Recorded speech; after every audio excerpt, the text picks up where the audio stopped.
ఓం సమర్థ సద్గురు సాయినాథ్ మహారాజ్కి జై. ఓం సాయిరామ్. మన బాబా కుటుంబ సభ్యులందరికీ నమస్తే అండి. మీ అందరిపైన షిరిడి సాయినాథుని ఆశీస్సులు ఉండాలని మనస్ఫూర్తిగా కోరుకుంటున్నాను.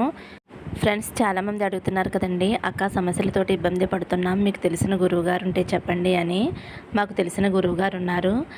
శ్రీ వారాహిదేవి జ్యోతిష్యాలయం నెంబర్ 1 వసీకరణ స్పెషలిస్ట్ పండిత్ పవన్ నంబూదిరి గారు. ఫోన్ నెంబర్ వచ్చేసి 9043637512. మీ సమస్య ఏదైనా సరే, విద్య, ఉద్యోగం, వ్యాపారం, పెళ్ళి, భార్యాభర్తల మధ్య సమస్యలు, అత్తాకోడల మధ్య సమస్యలు, ప్రేమించి మోసపోవటం, ఆర్థిక ఇబ్బందులు, మనశ్శాంతి లేకపోవటం, ఇలా ఎటువంటి సమస్యలు ఉన్నా సరే ఆ సమస్యలకు తగిన పూజలు చేసి గురువుగారు 24 గంటల్లో పరిష్కారం చూపిస్తారండి. ఒక్కసారి నమ్మకంతో గురువుగారిని కాంటాక్ట్ అవ్వండి. ఈరోజు వీడియోలో మన బాబాగారు సందేశం అండి. మన బాబాగారు ఏమంటున్నారంటే, తల్లి, నీకోసమే మంగళకరమైన శుభవార్త తీసుకువచ్చానమ్మా. ఈ శుభవార్త కోసమే కదా నువ్వు ఎన్నో రోజుల నుంచి కళ్ళు కాయలు కాసేలా ఎదురు చూస్తున్నావు. ఈ శుభవార్త నీకు అందగానే నీ జీవితంలో మంచి మార్పు వస్తుందమ్మా. నీ ఆనందానికి అవధులు లేవు. నా మీద నమ్మకంతో ఒక అమ్మవారిని తాకు అని అయితే మన బాబాగారు మనందరి కోసం మంచి సందేశం తీసుకొచ్చారండి. మరి మన బాబాగారు ఇలా ఎందుకు చెబుతున్నారో ఆయన మాటల్లోనే తెలుసుకుందాం. చిన్న రిక్వెస్ట్ ఫ్రెండ్స్, మన వీడియోస్కి అయితే ఒక చిన్న లైక్ ఇవ్వండి. ఫస్ట్ టైం చూసేవారైతే మన బాబా భక్తి ఛానల్ తప్పకుండా సబ్స్క్రైబ్ చేసుకోండి. ఫ్రెండ్స్, మీరు తమ్మునేలు చూశారు కదా, అమ్మవార్లు 3 ఉన్నారు కదండి. లక్ష్మీదేవి అమ్మవారు, చదువులం తల్లి అమ్మవారు, దుర్గం తల్లి అమ్మవారు. మీరైతే బాబాగారిని స్మరిస్తూ ఒక అమ్మవారిని తాకండి. ముందుగా అయితే చదువులం తల్లి అమ్మవారిని తాకిన వారి గురించి అయితే మన బాబాగారు ఇలా చెబుతున్నారండి. తల్లి, నీకోసమే మంచి శుభవార్త తీసుకువచ్చాను. నీకు సత్యం అని అనిపించే సంతోషకరమైన వార్త చెప్పబోతున్నాను. నువ్వు అనవసరంగా భయపడుతున్నావు. నీ మనసు చెప్పినట్టుగా వింటూ తెలియని వేదనకి, దుఃఖానికి గురవుతున్నావు. ఒక్కసారి నేను చెప్పే ఈ మాటలను విను తల్లి. నీ మనసులో ఉన్న వేదనంతా కూడా తొలగిపోతుందమ్మా. ఇది నాకు కావాలి బాబా అని నువ్వు పదే పదే అడుగుతున్న విషయాలు తప్పకుండా నీ జీవితంలో జరిగే తీరుతాయి తల్లి. ప్రతి విషయానికి కూడా ఒక సమయం అనేది ఉంటుందమ్మా. ఆ సమయం వచ్చేంత వరకు శ్రద్ధ, సబూరితోటి నువ్వు ఎదురు చూడక తప్పదు తల్లి. ఆ సమయం వచ్చినప్పుడు నేను నీకు ఇవ్వవలసిన ప్రతిఫలాన్ని తప్పకుండా నీకు అనుగ్రహిస్తానమ్మా. ఎందుకు తల్లి నువ్వు ఇంకా దిగులు పడుతూ బాధపడుతూ ఉన్నావు? మనసులో ఉన్న భయం వలన, అనుమానం వలన నీ కళ్ళ ముందు ఉన్న నన్ను చూడలేకపోతున్నావు. నువ్వు మనస్ఫూర్తిగా మాట్లాడలేక దుఃఖపడుతున్నావు.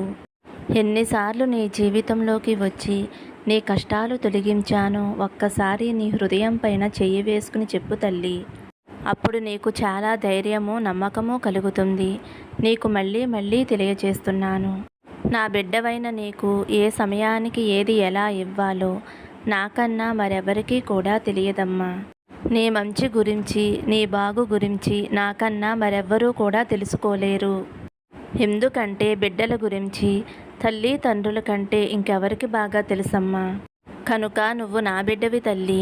నీ గురించి నాకన్నా మరెవరికీ కూడా తెలియదమ్మా. నాపైన సంపూర్ణమైన నమ్మకం ఉంచు. శ్రద్ధ, సబూరితోటి ఉండు. నేను నీకు కావలసిన వాటిని నేనే నీ వద్దకు చేరవేస్తానమ్మా. ఇప్పటి నుంచి నీకు మంచి రోజులు రాబోతున్నాయి. నా మీద నమ్మకంతో సంతోషంగా ఉండమ్మా. అలాగే నీ బిడ్డల చదువు విషయంలో కూడా కంగారు పడుతున్నావు కదమ్మా. వాళ్ళు ఎలా చదువుతారు, ఎటువంటి ర్యాంకులు తెచ్చుకుంటారు, మంచి మార్కులు రావాలి అని ఎంతో ఆశతో ఎదురు చూస్తూ ఉన్నావు కదా తల్లి. నువ్వు కోరుకున్నట్లుగానే నీ బిడ్డలు చదువులో మంచిగా రాణిస్తారమ్మా. నువ్వు కోరుకున్నట్లుగానే వారు ఉన్నత స్థానంలో ఉంటారు, మంచి ఉద్యోగాలు చేసుకుంటారు.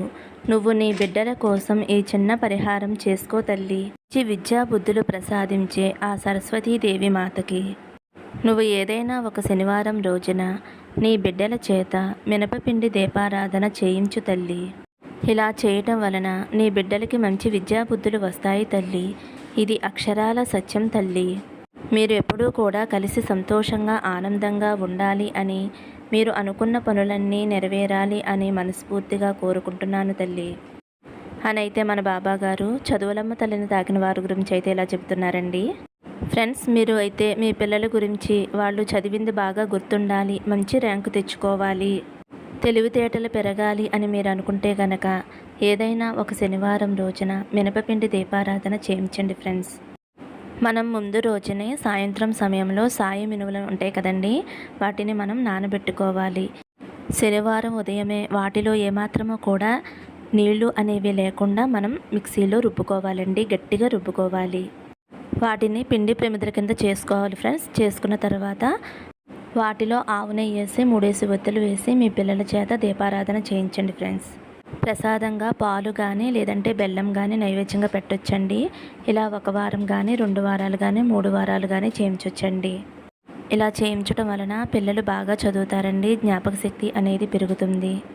ఈ పరిహారం మా పిల్లల చేత నేను చేయించాను ఫ్రెండ్స్, మంచి ఫలితం అనేది వచ్చింది. కాబట్టి మీ పిల్లలకు కూడా మంచి జరగాలని నేనైతే ఈ వీడియోలో మీకు తెలియజేస్తున్నానండి. ఇంకిప్పుడు దుర్గమ్మ తల్లిని తాకిన వారి గురించి అయితే మన బాబా గారు ఇలా చెబుతున్నారండి. అమ్మ తల్లిని తాకిన నా బిడ్డ ఎవరైతే ఉన్నారో, తల్లి ఎలా ఉన్నావమ్మా, నువ్వు సంతోషంగా లేవు అని నాకు అర్థమవుతుంది. ఈ క్షణం నీ కోసం ఒక మంచి తీయటి శుభవార్తను తీసుకువచ్చాను. దిగులుగా దీనంగా కూర్చుని ఈ బాబా కోసం ఎదురు చూస్తున్నావు కదమ్మా. నీ కళ్ళు నాకు ప్రశ్న వేస్తున్నాయి. నువ్వు సంతోషంగా లేవు అని నాకు అర్థమవుతుంది తల్లి. ఎన్నో భయాలు, ఆందోళనలు, మనసులో తట్టుకోలేని బాధ, ఎన్నో అవమానాలు, అనుమానాలు నిన్ను కలవరపెడుతున్నాయి కదమ్మా. ఏమి జరుగుతుందో, ఏ సమయంలో ఎటువంటి వార్త వినవలసి వస్తుందో అని నీ మనసు కలత చెంది కూర్చుని ఉన్నావు కదమ్మా. స్థితిలో అలా కూర్చుని ఉన్నావు కదా, కానీ నీ బాబా మీద పెట్టుకున్న నమ్మకాన్ని నువ్వు వదులుకోలేదు అని నాకు తెలుసమ్మా. నాకు అర్థమవుతుందమ్మా. నీ సాయి తండ్రి పాదాలు మోపిన చోట పావనమవుతుందమ్మా. ఎంతో ఓర్పుతోటి సహనంతోటి నా రాక కోసం ఎదురు చూస్తున్నావు కదూ. పైకి నువ్వు ఎంత నవ్వుతూ కనిపిస్తూ ఉన్నా నీ సాయి తండ్రికి భక్తుల కళ్ళల్లో కన్నీరు కనిపిస్తూనే ఉంటుంది. మరి నీ సందేహం ఏమిటో అది కూడా నాకు తెలుసు తల్లి. బాబా నాకు అన్నీ తెలుసంటావు, మరి నిన్ను నమ్ముకున్న వారికి ఈ కష్టాలని, ఈ దుఃఖాన్ని ఎందుకు ఇస్తున్నావు? మా కష్టాలను చూసి కూడా ఎందుకు స్పందించవు అనే సందేహం నీ మనసులో మెదులుతుంది అని నాకు తెలుసమ్మా. జీవితంలో ప్రతి చోట నిన్ను నమ్ముకున్న నేను ఓడిపోతూనే ఉన్నాను. ఎప్పుడు నన్ను గెలిపిస్తావు బాబా అనే సందేహం నీ మనసులో ఉంది అని నాకు తెలుసు తల్లి. ఊహ తెలిసినప్పటి నుంచి నిన్నే నమ్ముకున్నాను. నా కళ్ళు కాయలు కాసేలా ఎదురు చూస్తున్నాను. కానీ నా జీవితంలో సంతోషం అనేది ఎప్పుడు దక్కుతుందో నాకు తెలియటం లేదు బాబా అని నువ్వు అనుకోవటం నాకు తెలుసమ్మా. ఇంకా ఎన్నేళ్ళు ఈ కష్టాలను నేను అనుభవించాలి? ఇంకా ఎన్నాళ్ళు ఈ కర్మ? చావలేక బ్రతకలేక మధ్యలో కొట్టుమిట్టాడుతున్నాను అని బాధపడుతున్నావు కదమ్మా. ఇంకా ఎంతకాలం ఈ కష్టాలు, ఈ ఒంటరితనం, ఈ ఒంటరి పోరాటం? నువ్వు ఉన్నావు అనే ధైర్యమే నన్ను ఇంకా బ్రతికిస్తుంది. ఈ కష్టాలను, ఈ అవమానాలను నేను భరించలేకపోతున్నాను బాబా అని ప్రతిరోజు నువ్వు నా దగ్గర కోరుకోవటం నేను చూస్తూనే ఉన్నాను తల్లి. ఈ ఒక్కసారి నేను చెప్పేది జాగ్రత్తగా విను తల్లి. నువ్వు అనుభవిస్తున్నవి అన్నీ కూడా నీ జీవితంలోనే అతిపెద్ద పరీక్షలు.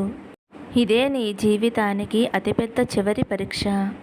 దీనిని నువ్వు కొంచెం ఓపికతోటి సహనంతోటి తట్టుకుని ముందుకు వెళ్ళగలిగితే నీ జీవితం అంతా కూడా ఆనందకరంగా ఉంటుందమ్మా. నువ్వు కోరుకున్నవన్నీ కూడా నీకు దక్కుతాయి. నీకు తోడుగా ఎప్పుడూ నేను ఉన్నానమ్మా. ఇప్పటి వరకు ఎంతో సహనంతోటి, ఓపికతోటి, ప్రేమతోటి ఉన్నావు. ఎంత కష్టం వచ్చినా బాబా నువ్వే మాకు దిక్కు అని ముందుకు వెళ్ళావు. తిరిగి వెనక్కి చూసుకోలేదు. ఇదే మంచిది తల్లి. అదే ఆశతోటి ముందుకు వెళ్ళు. ఈ కష్టాలు జీవితకాలం ఉండవమ్మా. తప్పకుండా నీ జీవితంలో ఉన్నతమైన స్థితి లభిస్తుంది తల్లి. కానీ ఒక్క విషయం గుర్తుపెట్టుకో తల్లి, ఈ లోకంలో దేని మీద కూడా ఆశ పెట్టుకోవద్దు. ఎందుకంటే ఏది కూడా శాశ్వతం కాదు. అది వస్తువైనా బంధమైనా సరే. దేని మీద కూడా ఆశపడటం మంచిది కాదు. ఏ బంధమైనా సరే నీకు దూరమైనప్పుడు నువ్వు మనసు విరక్తి చెంది తప్పుడు నిర్ణయం తీసుకోవద్దు. ఇది నీకు ఒక పరీక్షా కాలం. ఎవ్వరూ కూడా ఈ లోకంలో శాశ్వతం కారు అనే విషయాన్ని నువ్వు ఎప్పుడూ కూడా ప్రతి క్షణం గుర్తుపెట్టుకుంటూ ఉండాలి. కొందరు న్యాయంగా, సహనంతో, ఓపికగా ప్రేమగా నీలాగే ఉంటారు. మరికొంతమంది అన్యాయంగా, విచ్చలవిడిగా ఒకరిని నిందిస్తూ ఒకరిని దోచుకుంటూ ఉంటారు. అలాంటి వారి జీవితమే బాగుంది కదా బాబా అనే సంశయం నీ మనసులో మెదులుతుంది అని నాకు తెలుసు తల్లి. వాళ్ళ జీవితం ఎలా ఉంది అని బయట నుంచి చూసి నువ్వు చెప్పకూడదు తల్లి. నాకు తెలుసు వారి కర్మఫలాన్ని వారు ఎలా అనుభవిస్తారో. నువ్వు నా బిడ్డవమ్మా. నేను ఎప్పుడూ కూడా నీకు తోడుగా ఉండి నిన్ను రక్షించుకుంటూ ఉన్నాను. నీ చెయ్యి ఎప్పటికీ కూడా వదలను. ఈ ప్రేమ సహనం ఎప్పటికీ కోల్పోవద్దమ్మా. ఇవి ఉంటే నీ జీవితంలో సాధించలేనిది ఏదీ లేదు తల్లి. నా మీద నమ్మకాన్ని ఉంచు. నా చెయ్యి ఎప్పటికీ కూడా వదలవద్దు. నీ చెయ్యి ఎప్పటికీ కూడా నేను వదలనమ్మా. నీకు ఈ నమ్మకము, సహనము, ప్రేమే ప్రతి కష్టంలోనూ నీకు ధైర్యంగా నిన్ను నిలుపుతుంది. నువ్వు దేనికి కూడా బాధపడవద్దు. నిన్ను మోసం చేసిన వారికి కూడా మంచి జరగాలనే నువ్వు కోరుకుంటావు. నీ మంచి మనసే నీకు శ్రీరామ రక్షమ్మ. నీ మంచి మనసే నీ దగ్గరికి చేర్చింది తల్లి. నీకు మరింత దగ్గరయ్యాను. బాబాని నువ్వు నమ్మటం కాదు తల్లి. నేనే నా బిడ్డగా నిన్ను చేర్చుకున్నానమ్మా. ఇన్ని అవమానాలు ఎదురవుతున్నాయి. ఇంకా ఎన్ని అవమానాలు భరించాలి బాబా అని నువ్వు నా దగ్గర ప్రతిరోజు కూడా మొరపెట్టుకుంటున్నావు కదమ్మా. కానీ నువ్వు మాత్రం వారికి ఏనాడు కూడా శాపనార్థాలు పెట్టడం, వారు అనుభవించాలి అని నువ్వు ఏనాడు కూడా అనుకోలేదు తల్లి. అదే నీ మంచితనం. ఇటువంటి మంచితనం నువ్వు ఎంతో పుణ్యం చేసుకుంటేనే గాని వచ్చేది కాదమ్మా. నువ్వు ఎన్ని కష్టాలు పడుతున్నా కూడా అందరికీ మంచి జరగాలనే కోరుకున్నావు. నా కష్టం వేరే వారికి రావాలి అని నువ్వు ఏ రోజు కూడా అనుకోలేదు. నిన్ను మోసం చేసిన వారినైనా సరే, అవమానించిన వారినైనా సరే వాళ్ళు మంచిగానే ఉండాలి అని నువ్వు అనుకున్నావు. అదే నీ మంచితనం. ఎటువంటి కల్మషం లేని నీ మంచి మనసుకి నేను దగ్గరయ్యాను తల్లి. చీకటిలో నుండి వెలుగులోకి వచ్చే సమయం వచ్చింది. నీ కష్టాలు, బాధలు, దిగులు అన్నీ పోయి నువ్వు సంతోషంగా, ఆనందంగా ఉండే రోజులు వచ్చేశాయమ్మా. దేని గురించి కూడా నువ్వు దిగులు చెందవద్దు. నీ బాబా తండ్రి నీకు తోడుగానే ఉన్నాడు. నీకు అన్యాయం చేసిన వారికి, నిన్ను మోసం చేసిన వారికి, నిన్ను అవమానించిన వారిని వారి తప్పు తెలుసుకునేలా నేను చేస్తానమ్మా. ఎందుకంటే ప్రతి ఒక్కరూ తమ తప్పు తెలుసుకుని తీరవలసిందే. నీకు కావలసింది ప్రతిదీ నీకు ఇస్తానమ్మా. మీదట దేని గురించి కూడా నువ్వు దిగులు పడి ఆలోచించవలసిన అవసరం లేదు తల్లి. నీ తండ్రి నీకు అండగా ఉన్నాడు. ఇక నువ్వు దేని గురించి కూడా వెనక్కి తిరిగి చూడవలసిన అవసరమే లేదమ్మా. ఇన్ని రోజులు నువ్వు పడిన కష్టాలు, అవమానాలు, నువ్వు పడిన దిగులు, బాధలు అన్నీ కూడా ఇక మీదట నీకు దరిదాపుల్లో కూడా రావమ్మా. ఎప్పుడూ సంతోషంగా, ఆనందంగా ఉండబోతున్నావు. నువ్వు కోరుకున్న జీవితం నీకు దక్కబోతుంది. నేను నీతో పాటుగానే ఉండి నీ ఆనందకరమైన జీవితాన్ని చూసి నేను సంతోషించాలి అని అనుకుంటున్నానమ్మా. నీ తండ్రి నీతో ఉండగా ఇంకా దిగులెందుకమ్మా. నీకు ఆనందకరమైన సంతోషాన్ని తీసుకువచ్చాను. నీకోసమే తీసుకువచ్చాను. నీ మంచి మనసుకు మెచ్చి నువ్వు కోరుకున్న సంతోషాలన్నీ కూడా నీ జీవితానికి ప్రసాదిస్తాను తల్లి అని అయితే మన బాబా గారు దుర్గమ్మ తల్లిని తాకిన వారి గురించి అయితే ఇలా చెబుతున్నారండి. ఇప్పుడు లక్ష్మీదేవి అమ్మవారిని తాకిన వారి గురించి అయితే మన బాబా గారు ఇలా అంటున్నారండి. తల్లి, నువ్వు అస్సలు బాధపడవద్దమ్మా. నీకు మంచి వార్త చెప్పటానికే నీ వద్దకు వచ్చాను. నీకోసం ఒక అక్షయ పాత్రను తీసుకువచ్చాను. నీకోసం అది నిండుగా ఉంటుంది. నీకైనది జవిరి జవిరి ఇవ్వటానికి నా ఖజానా నిండుగా ఉంది బిడ్డ. కాలం ఎక్కడా కూడా ఆగకుండా జరిగిపోతూనే ఉంది. ఎప్పుడు నేను అడిగింది ఇస్తావు బాబా అని నువ్వు నిరుత్సాహం చెందకు తల్లి. ఇప్పుడు నువ్వు చాలా కష్ట పరిస్థితుల్లో ఉన్నావు తల్లి. ఏ ఒక్క రోజు కూడా మనశ్శాంతిగా లేవు. నువ్వు ఏమాత్రమూ కూడా కృంగిపోవద్దమ్మా. నీ స్థితిని ఎప్పటికీ కూడా దిగజారనివ్వను. నీ పరిస్థితుల్ని నేను మెరుగుపరుస్తానమ్మా. ఎన్ని శోధనలు వచ్చినా, ఎన్ని అడ్డంకులు వచ్చినా నీకైన అవసరాలు పూర్తి చేయబడతాయి. దేనికి కూడా కొరత లేకుండా చేస్తానమ్మా. ఇదే కదా నన్ను అడిగావు. ఇదే కదా 2 చేతులు జోడించి ప్రార్థిస్తున్నావు. ఒక్కటి గుర్తించుకో అమ్మా. నా బిడ్డలకి ఎప్పుడూ కూడా ఎటువంటి కట్టుబాట్లు పెట్టను. ఏదైనా నువ్వు నన్ను అడగవచ్చు తల్లి. అధికారంతో నా బిడ్డ నన్ను కోరవచ్చు. నువ్వు అడిగిన మంచిని నెరవేర్చి ఇవ్వవలసిన బాధ్యత నా మీద ఉందమ్మా. కాబట్టి నువ్వు ఏదైనా సరే ఎటువంటి భయం లేకుండా నన్ను అధికారంగా అడుగమ్మా. బిడ్డ అడిగింది ఏదీ కూడా లేదు అని చెప్పను. నా వాకిలి ఎప్పుడూ కూడా తెరిచే ఉంచుతానమ్మా. ఎప్పుడైనా నా వద్దకు రావచ్చు, ఎప్పుడైనా నన్ను అడగవచ్చు. నువ్వు అడిగిందల్లా ఇవ్వటానికి నేను సిద్ధంగా ఉన్నాను తల్లి. నేను ముందే చెప్పాను కదమ్మా, నేను నీ వద్దకి ఒక అక్షయ పాత్రతో వచ్చాను. తీసుకునే కొద్దీ నీకు కావలసినవి దొరుకుతూనే ఉంటాయి.